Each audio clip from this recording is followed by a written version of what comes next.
আসসালামু আলাইকুম। আমি ফৌজিয়া শারমিন আরেকদিন আপনাদের সাথে বরাবরের মতো অন্য দিনের মতো ব্লগ নিয়ে চলে আসলাম। আশা করি যে যেখান থেকে দেখছেন ব্লগটাকে সবাইকে জানাচ্ছি স্বাগতম। আশা করি সবাই ভালো আছেন, সুস্থ আছেন। আল্লাহর রহমতে আমরাও ভালো আছি, সুস্থ আছি। আজকের ব্লগটা সকাল থেকে শুরু করেছি, আশা করি আপনাদের কাছে ভালো লাগবে। তো নর্মালি ফালাক এখন স্কুলে ওকে নিয়ে যাব, তো সেক্ষেত্রে ওর জন্য টিফিন তৈরি করে দিচ্ছি। তো নুডলস থাকলে ও নিজেই তৈরি করে নেয়, নুডলসটা মোটামুটি ও রান্না করতে পারে, তো সেক্ষেত্রেও সেটা করে নেয়। আর যেদিন ডিম পোচ, পরোটা বা রুটি বা অন্যান্য খাবার যদি হয়ে থাকে সেক্ষেত্রে আমি ওকে হেল্প করে দিই বা করে দিই। নুডলসটা ও পারে দেখে বিদায় বলে ও বলে, আগ্রহ রাখে যে আম্মু আমি করি। আমি বললাম ঠিক আছে করো, সমস্যা নেই। আর মেয়ে মানুষ তো রান্নাবান্না শিখবে এই টুকিটাকি করে। তো একটা রুটি ওকে তেলে ভেজে দিয়ে দিলাম, যে সকালে নাস্তা হিসেবে খেয়ে যাবে এখন। আর একটা রুটি ডিম দিয়ে এইভাবে রোল করে দিব, নর্মালি ও খেয়ে নিবে টিফিন টাইমটা। নর্মালি ও একটা রুটির চেয়ে বেশি খেতে চায় না, তারপরও ওকে জোর জবরদস্তি করে 2টা রুটি খাওয়াতে হয়। আর কখনো কখনো যদি পছন্দ মতো খাবার বা ভালো লাগে সেক্ষেত্রে 2টা রুটিও খেয়ে নেয়। তো খাবারে অনাহার অনেক বেশি করে, জাস্ট আপনার চকলেট, জুস, চিপস, আইসক্রিম এগুলোতে প্রচুর পরিমাণে ওর আগ্রহ রাখে। আর ওগুলো খাবার খেলে ও রাত্রে খাবার অনেক অনেক অংশে খেতে চায় না, পরে ওর পাপা হোক বা আমি হোক বকা দিয়ে তারপর রাত্রে খাওয়াতে হয় বা বুঝিয়ে খাওয়াতে হয়। বুঝিয়ে বললে সেটা শোনে না, বকা দিলেই শুনবে। সবসময় ফালাক এই কাজগুলো করে। তো এটা টিফিনের জন্য দিয়ে দিয়েছি। আর একটা রুটি একটু তেলে গরম করে দিব। আমি মাত্রই রুটিটা সেকা দিয়েছি, কারণ রুটিটা বেলে রাখলে সাথে সাথে গরম গরম ভেজে নিলে মজা লাগে খেতে। তো পরে ভাবলাম ওকে একটা রুটি তেলে ভেজে দিলে পছন্দ মতো খেয়ে নেবে। আর যেহেতু আগের রাতে তরকারি আছে সেটা দিয়ে খেতে ভালো লাগবে পরোটা হিসেবে।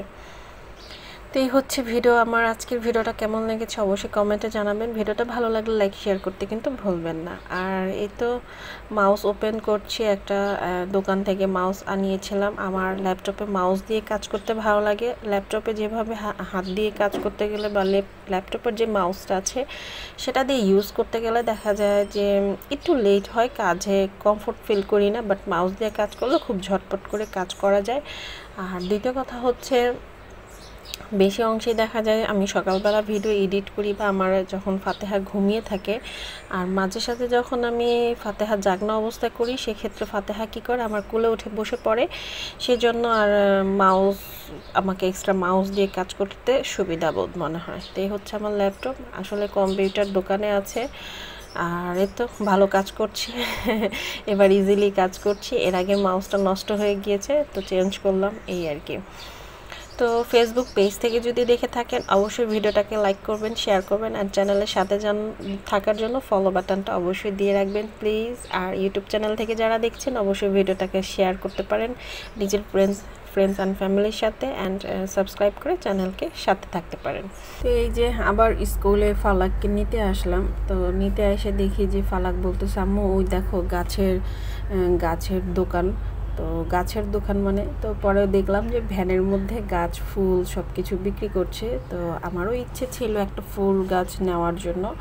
তো ভাবলাম একটু জিজ্ঞেস করে দেখি কি কি ফুল আছে বা কি কি নেওয়া যায়।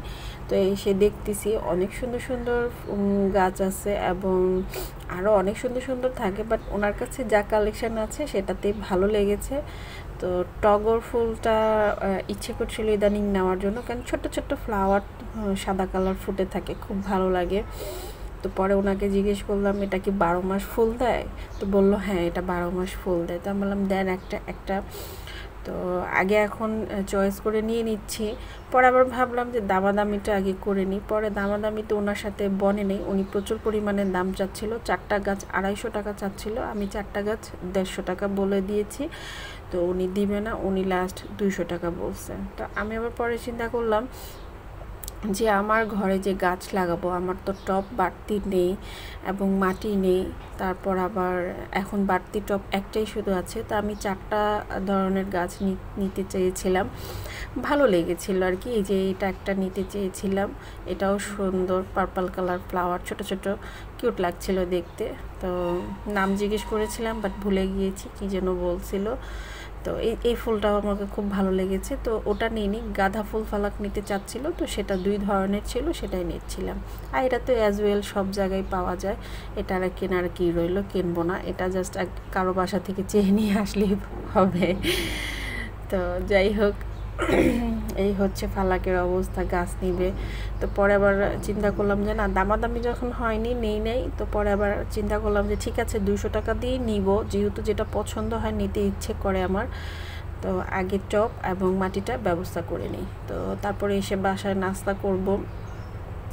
তো নাস্তার মধ্যে আজকে হেলদি নাস্তা হচ্ছে, সেটা হচ্ছে ড্রাগন ফল এবং কলা দিয়ে ওটস দিয়ে একটা স্মুদি বানিয়ে নিচ্ছি। স্মুদি বলা চলে এটাকে, না কি বলা আমি জানি না। যাই হোক, একটা হেলদি নাস্তা হচ্ছে আর কি বলা চলে। তো খাইনি কখনো, তো যখন ইউটিউবে হোক বা ফেসবুকে হোক দেখেছি, তো আজকে ইচ্ছে করলো খাওয়ার জন্য। বিদায় বলে ভাবলাম যে খেয়ে নিই, দেখি কি হয়, কেমন টেস্টটা আসে। তো বানাচ্ছি, তো ওটস ছিল, গুঁড়া দুধ ছিল, এগুলো দিয়ে বানিয়ে নিচ্ছি। নর্মালি লিকুইড দুধ দিলে ভালো হতো, তো সেক্ষেত্রে আমার কাছে লিকুইড দুধটা বর্তমান ছিল না, সেজন্য আমি এখন গুঁড়া দুধ দিয়ে অ্যাড করে নিচ্ছি। ড্রাগন ফল একটা কেটে নিয়েছি, 4টা কি বলে কলা কেটে নিয়েছি। তো এখন আমি ভাগ করে 2 জায়গা নিয়ে নিচ্ছি। এখানে ফালাকার আমার জন্য বানাচ্ছিলাম, পরে সৈকতের নাস্তা হয়ে গিয়েছিল। পরে আবার জিজ্ঞেস করলাম তুমি খাবা, তো পরে বললো হ্যাঁ অবশ্যই, আমি খাবো না। পরে আবার ওর জন্য বানাতে হয়েছে। তো ও কী করছে, ও আমারটা, আমি মানে বর্তমানে এখানে যেটা বানিয়েছি আমার এবং ফালাকের জন্য, তো সেখান থেকে একটা ও নিয়ে নেয়। তো ঠিক আছে, আমি আমার বানিয়ে নিয়েছি। পরে খেতে বেশ ভালোই লেগেছে আলহামদুলিল্লাহ।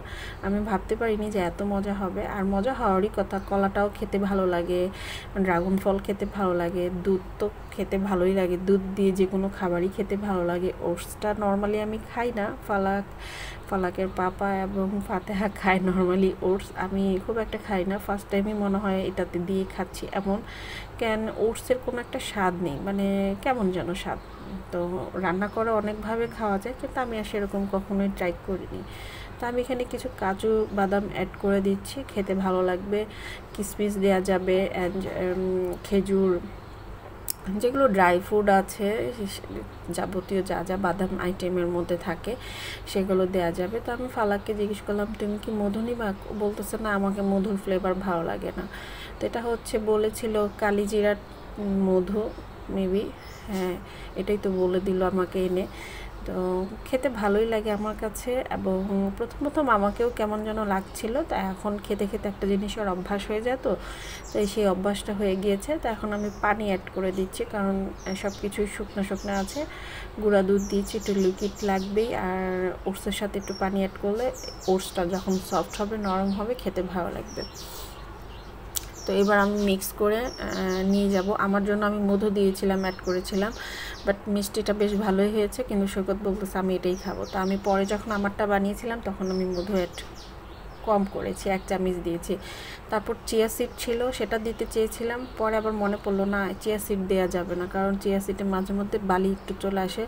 এটা যেহেতু চিবিয়ে খাবো, সেক্ষেত্রে বালি পড়লে খেতে ভালো লাগবে না, এই জন্য আর রেখে দিলাম। চিয়া সিড যেখান থেকে আনছে খুব একটা ভালো পড়ে নেই, আমি একটু ভালো পাই কয়েকবারই। তো যাই হোক, এখানে ফাতেহার জন্য খিচুড়ি বসিয়ে নিচ্ছি। খাওয়া দাওয়া শেষ, চুলায় গ্যাস থাকে না বর্তমান, সেক্ষেত্রে রান্নাবান্নাটা তাড়াতাড়ি শেষ করতে হবে, আর বাচ্চা মানুষ, তার খাবারটা আগে রেডি করে নিচ্ছি। তো আমি পেঁয়াজের মধ্যে মুরগির মাংস ছোটো ছোটো টুকরা করে দিয়ে দিলাম, সাথে আদা রসুনের পেস্ট একটু দিয়ে দিলাম, লবণ দিয়ে দিলাম পরিমাপ করে। তারপর এটা সুন্দর করে তেলে ভেজে নিব, তাহলে একটু টেস্ট আসে। আর এর আগে আমি ফাতেহাকে খিচুড়ি দিতাম সব কিছু মাখিয়ে, মানে সবজি টবজি যা থাকে সব কিছু একবার মাখিয়ে বসিয়ে দিতাম। তো সেটার স্বাদও ভালো হয়, মজা হয়, কিন্তু তার থেকে একটু বেশি মনে হয় এটার স্বাদ বেশি ভালো হয়, কারণ একটু সব কিছু যেহেতু ভাজা ভাজা হয়, চাল ডাল সবজিগুলো তেলে ভাজা হয়, মশলাগুলি তেলে ভাজা হয়, তো সেক্ষেত্রে মনে হয় স্বাদটা বেশি আসে আমার কাছে ফিল হয়। কারণ আমি যখন নর্মালি ওকে যখন মাখিয়ে খিচুড়িটা খাওয়াই, সেটাও আমি মুখে দিয়েছি, খেয়ে দেখি। আমি যে কোনো জিনিস আমার বাচ্চাকে খাওয়ানোর আগে আমি খেয়ে দেখি, আর অবশ্যই লবণ টেস্ট করার জন্য তো নিতেই হবে মুখে, সেক্ষেত্রে টেস্ট কেমন হয় খিচুড়ি সেটা কিন্তু বোঝাই যায়, ঠিক না? খাবারের টেস্টটা কেমন আসে সেটা তখনই বোঝা যায়। তো খুব সুন্দর করে ভাজাভাজি করে ফেলছি, ভাজা শেষ। এখন আমি পানি দিয়ে এক গাদা পানি দিয়ে বসিয়ে দিব, রান্না হতে থাকবে ফাতেহার জন্য। আজকের নাস্তাটাই ও এটা দিয়ে করবে, আর দুপুরের খাবারটাও এটা দিয়ে খাবে। তারপর যদি থাকে রাত্রে খাবে, না হলে ফালাক খেয়ে নেবে। আর ফালাক না খেলে আমি আছি, ওর পাপা আছে, আমরা ওয়েস্ট করি না। খিচুড়িটা বিশেষ করে চিকেন দেওয়া যেটা থাকে খাওয়া হয়ে যায়, আর আমি অল্প পরিমাপেই রান্না করি, যেটা ফাতেহার হয়ে যায় পারফেক্টলি। তো এখানে আমি রুই মাছ আজকে রান্না করব। তো আমি যেভাবে রুই মাছটা ঝটপট করে ধুয়ে নিই, তো সেটা ভাবলাম আপনাদের সাথে শেয়ার করি। আসলে হয়তোবা অনেক কিছুই অনেক মানুষের জানা থাকে, আবার অনেক কিছু জানা থাকে না। আমিও এই বিষয়ে জানতাম না, পরে আম্মু বলেছিল, পরে সেটা ট্রাই করে দেখলাম যে হ্যাঁ কাজে আসে। সেটা হচ্ছে রুই মাছ হোক, যে কোনো মাছ হোক, হালকা কুসুম গরম পানি দিয়ে যদি মাছটা ধোয়া হয়, তো আমরা নর্মাল পানি দিয়ে ধরেন মাছটা 5 মিনিট ধুলাম, আমি একটা এক্সাম্পল বলছি, বা 10 মিনিট ধুলাম। সেক্ষেত্রে আমরা যদি হালকা কুসুম গরম পানি দিয়ে যদি মাছটা ধুই, সেক্ষেত্রে 5 মিনিটেই মাছটা পরিষ্কার হয়ে যায়। দেন মাছের মধ্যে একটা কাইসটা গন্ধ আছে, স্মেল, যেটা পছন্দ আমরা কেউই করব না স্বাভাবিক, সেটা চলে যায়। এবং যে মাছের যে টেস্টটা, এবং যখন মাছ ভালো করে ধোয়া হবে তখন না মাছের টেস্টটা বাড়বে, ঠিক না? এই হলো কথা। আর বেশি গরম পানি আবার দেওয়া যাবে না, মাছ না হলে সিদ্ধ হয়ে যাবে। হালকা কুসুম গরম পানি দিয়ে মাছটা ধুয়ে নিতে হবে। আর সে যে বলে না, মাছ যত ধুবেন ততই টেস্ট বাড়বে, আর মাংস যতই ধুবেন ততই টেস্ট নষ্ট হবে। কারণ মাংস বেশি ধুতে হয় না, মাছ বেশি ধুতে হয়। লবণ দিয়ে হোক, গরম পানি দিয়ে, হালকা কুসুম গরম পানি দিয়ে হোক, যেটাই হোক, সেভাবে ধুলে যত মাছ ধুবেন ততই মাছের স্বাদ বাড়বে। তো হচ্ছে আমার আজকের রান্নাবান্না। দুপুরের রান্নাবান্নাটা খুব মজার একটা রান্না করছি, সেটা হচ্ছে পটল দিয়ে, মূলা দিয়ে, আলু দিয়ে রুই মাছ তরকারি করেছি। অসম্ভব মজা হয়েছে, খেতে বেশ ভালোই লেগেছিল। আর আলুটা বিশেষ করে ফাতেহার জন্য দেয়া, ওখান থেকে আলু নিয়ে, পটল নিয়ে ওকে ঝোল খাইয়ে দিব। পরে দেখলাম যে না, তরকারি ঝাল হয়ে গিয়েছে, এই ঝোল দিয়েও খেতে পারছে না। এই জন্য আমি চেষ্টা করেছিলাম যে ঝালটা কম দিই, কিন্তু তারপরও বাচ্চা মানুষ তো, ঝাল ওর মুখে লাগতেছে, সেজন্য আর দিলাম না। তো দুপুরে রান্না বান্না শেষ করে খাওয়া দাওয়া করে ঘুমিয়ে গিয়েছিলাম। না ঘুম আসলে হয় না, কারণ সেই সকাল 6টা বাজে উঠতে হয়, বিকালে ঘুমাতেই হয় আমাকে, না হলে দেখা যায় পারি না আমিও জাগনা থাকতে। ফাতেহাকেও নিয়ে ঘুম পাড়িয়েছিলাম, পরে ঘুম থেকে উঠে এখন বাপ মাইয়া 3 জন বের হয়ে গেল র্যাকেট খেলতে, শীতের অনুভূতি নেওয়ার জন্য। আর আমার ছোট রাজকন্যা দেখেন, ফার্স্ট টাইম ও র্যাকেট ধরছে বা খেলছে। কারণ ওকে নিয়ে যাওয়া হয়েছে, ওকে একটু ব্যস্ত রাখার জন্য আর কি। আর পাপার বললো যে চলো বাইরে যাই, আর ফালাকও বলতেছিল র্যাকেট খেলবো, তো পরের জন্য নিয়ে গেল সৈকত। সেক্ষেত্রে দেখেন ফাতেহা কী করছে, দেখেন মানে ব্যাটের মধ্যে হ্যাঁ ফেদারটা লাগিয়ে কি করলো। তো যাই হোক, কক বেট, তারপর অনেক খেলা, শীতের মধ্যে অনেক খেলাগুলোই, কিন্তু বিশেষ করে এই র্যাকেট খেলাটাই আর কি শীত আসলেই খেলতে ইচ্ছা করে বা আগ্রহ আসে, বাচ্চাদের হোক বড়দের হোক সবারই আসে। তো এখানে দেখেন র্যাকেট নিয়ে কি করছে ফাতেহা, মানে র্যাকেট তো খেলছে না, ম্যাডাম কি করছে। বুড়িটা পাকনি হয়ে গিয়েছে খেলার জন্য, বা বাহিরে গেলে এখন নর্মালি একটু হাঁটাহাঁটি করে, আগে তো হাঁটাহাঁটি করতে চাইতোই না, এখন তো তাও একটু হাঁটতেছে। তো দিন যাবে, বয়স হবে, ও বড় হবে, বুঝতে পারবে, ও হাঁটা শিখেই যাবে বা হাঁটবে। এখন নর্মালি কোলেই থাকতে চায় বেশি অংশেই, তারপরও মুডের উপরে। তো এখন বাইরে থেকে চলে আসছে, বাইরে থেকে বাপ মেয়ে দেখেন কি নিয়ে আসছে, জুস নিয়ে আসছে 2 মেয়ের জন্য। বড়টা মনে হয় বলছে খাবো, তার জন্য ছোটোটাকেও কিনে দিতে হয়েছে।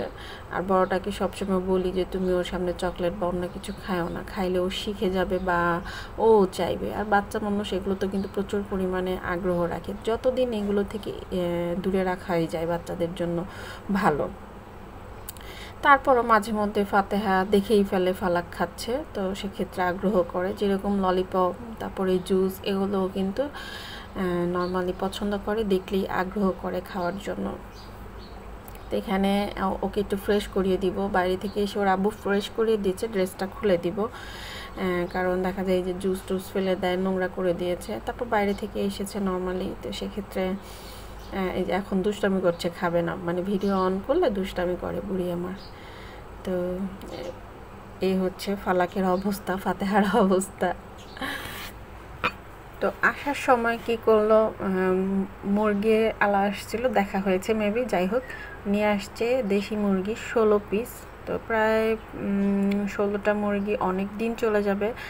আর কত টাকা পার পিস পড়েছে আমি জানি না, বাট সব মিলিয়ে 5,000 টাকার সামথিং বা প্লাস ছিল, এরকম কিছু আমাকে বলছে। তো যাই হোক ভালো হয়েছে, মুরগি একদমই বাসায় ছিল না, দরকার ছিল ফাতেহার খিচুড়িতে দেয়া, এবং আমরাও মাঝে মধ্যে খাই। সবসময় তার মাছও ভালো লাগে না, সবসময় ডিমও ভালো লাগে না, সবসময় সবজিও ভালো লাগে না, সব কিছু মিশিয়ে খাওয়া লাগে, কখনো সবজি, কখনো মাছ, কখনো ডাল ভর্তা, এই আর কি। তো নর্মালি আমি ওইভাবে করে থাকি। আর সহজ রান্না আপনার ডাল, ডিম ভাজা, আলু ভর্তা এগুলো কিন্তু খেতে ভালোই লাগে। সিম্পল রান্না হলেও বা সিম্পল খাবার হলেও কিন্তু ভালো লাগে। তো সব মিলিয়ে রান্না করি, সব সময় যে বাজার করা হয় তাও না, অনেক দিন পরপরই বাজার করা হয়। সব মিলিয়ে আর কি যেভাবে চলা যায় সেভাবে লাইফস্টাইল চলি, এই আর কি। তো যাই হোক, একবারে মুরগিটা কিনে নিলে হয় কি নিশ্চিত থাকা যায়, কিন্তু বেশি দিন আবার মুরগি থাকলে মুরগির স্বাদটা একটু নষ্ট হয়, তো সেটাও আবার টেস্ট আসে না। তো আমি জানি না ও এতগুলো মুরগি, আমি বলছিলাম যে মুরগি নিয়ে আসবা, মুরগি লাগবে। তো দেখা যায় যে মুরগিওয়ালা যে আসছিল উনি মনে হয় এত ছিল, সবই দামাদামি করে দিয়ে দিয়েছে। মাঝখান দিয়ে দেখেন ফাতেহা চলে আসছে কেচি নিয়ে, আর এটা ফালাকেরই কাজ, কেচি দিয়ে কী জন্য করতেছিল, ফাতেহা উঠায় নিয়ে চলে আসছে। তো যাই হোক, আমি এগুলো ফ্রিজে রেখে দিই। আজকের ব্লগটা এই পর্যন্তই থাক। নতুন ভিডিও দেখার জন্য আমন্ত্রণ রইল। আর যারা যারা আমার প্রথম থেকে শেষ পর্যন্ত ভিডিও দেখেছেন সবাইকে ধন্যবাদ এবং ভালোবাসা রইল। আর এভাবেই সবসময় ভালোবাসা দিয়ে যাবেন, সবসময় সঙ্গ দিবেন, এই আর কি। আর ফেসবুক পেজ থেকে যারা দেখছেন প্লিজ ফেসবুক পেজটাকে ফলো এবং লাইক দিয়ে দিবেন। আর অবশ্যই চ্যানেলের সাথে থাকার জন্য, ইউটিউব চ্যানেলের সাথে থাকার জন্য সাবস্ক্রাইব করে বেল আইকনটা দিবেন। আপনারা সবাই ভালো থাকবেন, সুস্থ থাকবেন, আমার ফ্যামিলির জন্য দোয়া করবেন। আমি একটু গুছিয়ে রাখছি, বড় ডিপে আর রাখার দরকার নেই। আর এটা ঘরের সামনে তো, মানে রান্নাঘরের সামনে তো, এই ফ্রিজটাই বেশি ইউজ করা হয়, তো নর্মালি আমি এখানেই সব কিছু বেশি অংশেই রাখি। তো যাই হোক, আমার কাজও শেষ, আজকের ভিডিও শেষ, এই পর্যন্তই থাকলো। আপনারা সবাই ভালো থাকেন, সুস্থ থাকেন, আল্লাহ হাফেজ।